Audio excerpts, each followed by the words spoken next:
दोस्तों Jayaprakash power ventures limited की बात करें तो स्टॉक काफ़ी ज़्यादा मजबूत लग रहा है इस समय। आप ये देख ही सकते हो कि पिछले एक महीने में स्टॉक ने बहुत ही ज़बरदस्त रिटर्न दिया है। यानी जो स्टॉक 8.5 के आसपास था वो 15 को क्रॉस किया। अब ये बड़ी तेज़ी के बाद यहाँ पे कुछ प्रॉफिट बुकिंग भी आई, लेकिन क्या ये स्टॉक एक लंबी रेस के लिए तैयार हो चुका है?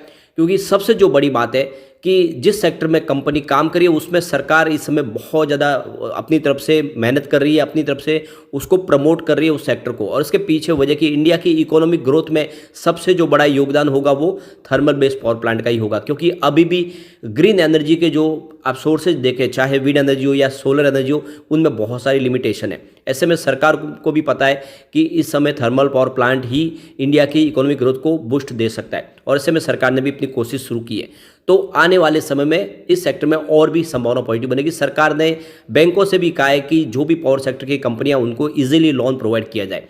तो क्या आने वाले समय में ये छोटा सा जो पेनी स्टॉक है जेपी पावर, जो ऑलरेडी कंपनी प्रॉफिट में है, लगातार अपने डेट को कम कर रही है, क्या ये मल्टीबैगर बन सकती है? तो आगे की क्या संभावना और सरकार की क्या मंशा वो जानेंगे इस वीडियो के माध्यम से।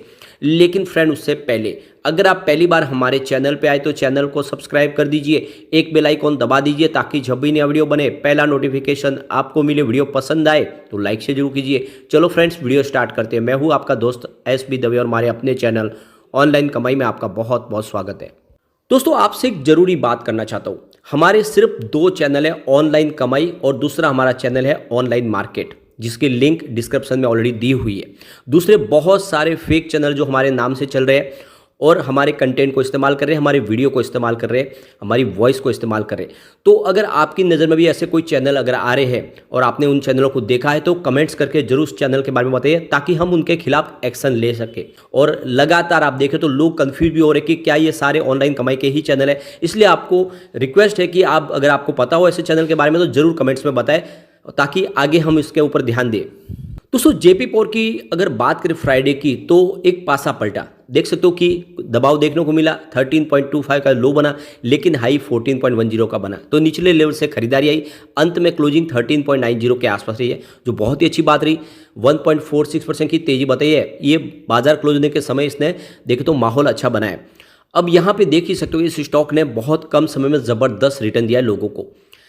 25 अक्टूबर को स्टॉक 8.75 के आसपास था, जो लगभग 15 को क्रॉस किया सिर्फ 20 दिन के अंदर। तो बहुत ही बेहतर रिटर्न दिया। लेकिन आपको ये भी ध्यान होना चाहिए कि स्टॉक 5-6 रुपये के आसपास बहुत समय तक रहा। काफ़ी लोग इसमें परेशान भी हुए, लेकिन इसने अब दौड़ना शुरू किया है। वैसे तो कोविड काल में स्टॉक ऑलरेडी लोगों को मालामाल कर चुका है। 50 पैसे का स्टॉक 11 तक चला गया था, लेकिन उसके बाद में इसमें काफ़ी समय तक लोगों को इसने परेशान किया। अब इसके प्रदर्शन में देखें तो प्रॉफिट बुकिंग भी इसमें आ चुकी है। आप देखें तो 20 नवंबर को स्टॉक 14 के आसपास था, जहाँ पे 3.4% की गिरावट हुई। 21 नवंबर की बात करें तो क्लोजिंग 13.60 के आसपास, जहाँ पे 2.9% की गिरावट हुई। और अगर हम बात करें 22 नवंबर की, तो क्लोजिंग 13.25 के आसपास थी, जहाँ पे 2.6% की गिरावट हुई। लगातार देख सकते हो 3 ट्रेडिंग सेशन में आपको गिरावट दिखाई देगी। ये प्रॉफिट बुकिंग वजह से हुआ, क्योंकि स्टॉक 15 को क्रॉस कर गया था। लेकिन 23 नवंबर से फिर से यहाँ पे पॉजिटिव माहौल बनने लगा। 13.70 के आसपास स्टॉक आया, जहाँ पे 3.4% की तेजी बनी। अगर बात करें 24 नवंबर की, तो क्लोजिंग 13.90 के आसपास रही, 1.5% की तेजी के साथ। और इंट्राडे में आप देखें तो 14 को भी क्रॉस किया। वैसे 15 के ऊपर किसकी हाई है। अब आप देख सकते हो कि जो तेजी बनी, इसके पीछे सबसे जो बड़ी वजह है कि सरकार ने जो बड़ा फैसला किया है कि जो प्राइवेट प्लेयर है और जो कॉरपोरेट हाउस है, उनसे कहा है कि आप कोल बेस्ड फायर जो पावर प्लांट है उसमें निवेश कीजिए।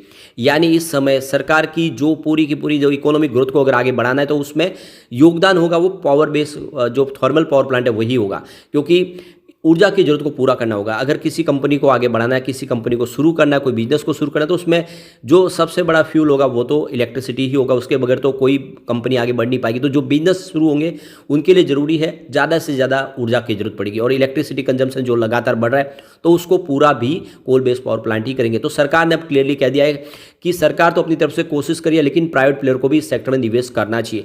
यानी एक तरह से बहुत सारी अपॉर्चुनिटी निकल के आई है इस सेक्टर के लिए। आने वाले समय में कोल बेस्ड पावर प्लांट और तेजी से आपको काम करते हुए दिखाई देंगे। अब सरकार का मानना है कि करीब 30 गीगावाट की और जरूरत पड़ेगी 2030 तक। ऐसे में आने वाले समय और भी कोल बेस्ड पावर प्लांट को शुरू करना होगा। वैसे तो सरकार इस समय देखे तो कोशिश पूरी कर रही है।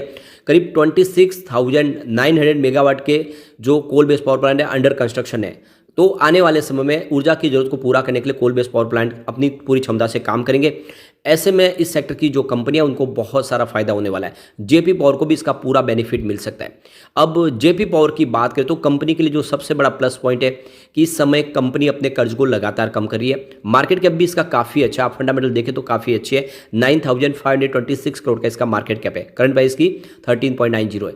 अगर आप इसका लो देखें तो 5.15 है और हाई 15.30 का है। तो फिलहाल स्टॉक अपने 52 वीक के हाई के आसपास है और निचले लेवल से आपके पैसे दुगुना नहीं बल्कि 3 गुना किए। स्टॉक का पी इसका 119 है, ये थोड़ा सा ज़्यादा जरूर है, लेकिन इसकी बुक वैल्यू ही 15.60 की है। तो अपनी बुक वैल्यू से अभी भी आपको स्टॉक बहुत नीचे मिल रहा है। आरओसी इसका 5.16% है और आरओई 0.57% है। फेस वैल्यू इसकी 10 है। तो देख सकते हो कि फंडामेंटल इसके काफ़ी अच्छे है। तो यहाँ पे अगर हम जेपी पावर की बात करें, total share holder equity 107.1 billion rupees के आसपास है। टोटल डेट 44 बिलियन रुपीज़ का है। अब इसका मतलब ये है कि डेट टू इक्विटी जो रेशियो बन रहा है वो 41.1% का बन रहा है। अब टोटल एसेट देखें तो यहाँ पे आपको 173.8 बिलियन रुपीज़ का दिखाई देगा और कंपनी की टोटल लाइबिलिटीज देखें तो 66.7 बिलियन रुपीज़ की दिखाई देगी। तो आप देखें लाइबिलिटीज़ के सामने एसेट अच्छी है कंपनी के पास, यानी कंपनी अंदर से आपको मजबूत दिखाई देगी। तो समझ सकते हो कि बिजनेस काफ़ी अच्छा। ऊपर से आपको देखो तो इनके पास खुद की 2 कोल माइंस है, तो जो कोल शॉर्टेज की संभावना होती है उसमें प्रॉब्लम इस कंपनी को नहीं होती है, क्योंकि ये अपनी कोल माइंस के माध्यम से अपने ऊर्जा की जरूरत के लिए कोल पूरा इस्तेमाल कर सकते हैं वहाँ से, और पावर प्लांट के नज़दीक में ही इनकी कोल माइंस भी है। अगर हम इसके रिजल्ट को भी देखें, सेल्स के आंकड़े उत्साहवर्धक है और लगातार सेल्स आपको बढ़ता हुआ दिखाई देगा। दिसंबर 2022 में जहाँ पे देख सकते हो कि 1201 करोड़ के आसपास सेल्स था, इस बार सितंबर 2023 में ये 1350 करोड़ तक पहुंचा है। वैसे जून में सेल्स अच्छा था, करीब 1708 करोड़ का, तो जून के मुकाबले सेल्स जरूर कम हुआ है, लेकिन दिसंबर के मुकाबले काफ़ी अच्छा बढ़ा है। कंपनी ने अपने खर्च में भी काफ़ी कटौती की है। देख सकते हो कि दिसंबर 2022 में 1191 करोड़ के आसपास टोटल कंपनी का जो खर्च था, इस बार मात्र 939 करोड़ का ही खर्च हुआ है। पिछले क्वार्टर में देखिए जून में 1186 करोड़ का खर्च था। तो कंपनी ने अपने खर्च में लगातार कटौती की है और ये भी एक बड़ी जीत है इस समय जेपी पावर के लिए। इसके अलावा अगर हम जेपी पावर के ऑपरेटिंग प्रॉफिट की बात करें तो दिसंबर 2022 में मात्र 10 करोड़ के आसपास था, इस बार 411 करोड़ का जबरदस्त ऑपरेटिंग प्रॉफिट रहा है कंपनी को। वैसे जून काफ़ी शानदार था, 521 करोड़ का ऑपरेटिंग प्रॉफिट था। तो देख सकते हो कि ऑपरेटिंग प्रॉफिट में काफ़ी शानदार वृद्धि हुई है। ये इशारा है कि बिजनेस पटरी पे दिखाई दे रहा है और काफ़ी शानदार तरीके से बढ़ा है। अब कंपनी के अदर इनकम की बात करें तो दिसंबर 2022 में 5 करोड़ के आसपास थी, इस बार -70 करोड़ है। तो ये एक तरह से ये आप हम इसमें जो प्रॉफिट कमा उसका बड़ा रीज़न यही है कि जो अदर इनकम है इन्होंने 70 करोड़ जो पुराना कोई सेटलमेंट के तहत यहाँ पे ये रकम इनको निकालनी पड़ी है, ये माइनस जो रकम बनी है ये प्रॉफिट को इसने कम किया है। ओवरऑल देखते तो प्रॉफिट इस बार और बढ़ता है इस क्वार्टर में। अब यहाँ पे सबसे जो बड़ी बात है कि अगर हम कंपनी के टोटल नेट प्रॉफिट की बात करें तो दिसंबर 2022 में कंपनी को 218 करोड़ का भारी भरकम लॉस था, इस बार 69 करोड़ का प्रॉफिट हुआ है।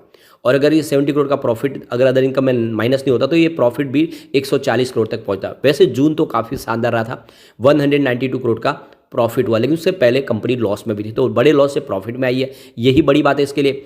ईपीएस जो लगातार निगेटिव था वो पॉजिटिव हुआ है, -32 रुपीज़ था दिसंबर में, इस समय 0.10 रुपीज़ के आसपास है।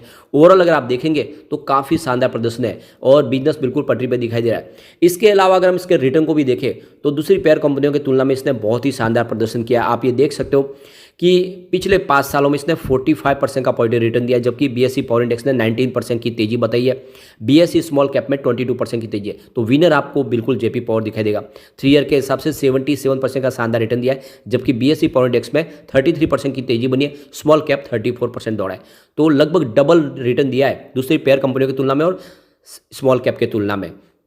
1 ईयर की भी बात करें तो जेपी पावर ने 86% का जबरदस्त रिटर्न दिया है, जबकि बीएसई पावर इंडेक्स में मात्र 3% की तेजी बनी है, स्मॉल कैप में 37% की तेजी है। तो बेहतर रिटर्न दिया है जेपी पावर ने, लोगों को मालामाल किया है। सिर्फ 3 महीने की बात करें तो जेपी पावर ने 81% का जबरदस्त रिटर्न दिया, जबकि बीएसई पावर इंडेक्स में 8% की ही तेजी बनी है, स्मॉल कैप में 10% की तेजी है। तो सबसे शानदार रिटर्न जेपी पावर का है। 1 मंथ के हिसाब से जेपी पावर ने 57% का बम्पर रिटर्न दिया है, बीएसई पावर इंडेक्स में मात्र 8% की तेजी बनी है, स्मॉल कैप में भी 8% की ही तेजी है।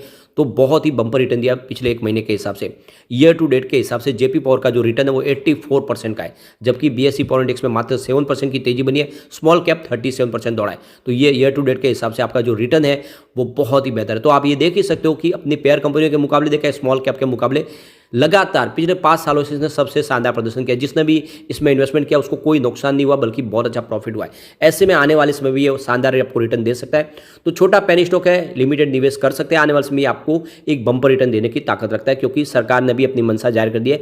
आने वाले 2030 तक कोल डिमांड जिस तरह से पीक पर होगी, उसको पूरा करने के लिए सरकार इस सेक्टर को प्रमोट करेगी। लेकिन फ्रेंड, कोई भी इन्वेस्टमेंट करने से पहले अपने फाइनेंशियल एडवाइजर से बारे ले ले या अपना खुद का रिसर्च करें, क्योंकि मैंने वीडियो आपके एजुकेशनल पर्पज़ के लिए ही बनाया। वीडियो पसंद आए तो लाइक से जो कीजिए और चैनल को सब्सक्राइब कर दीजिए। Thank you friend.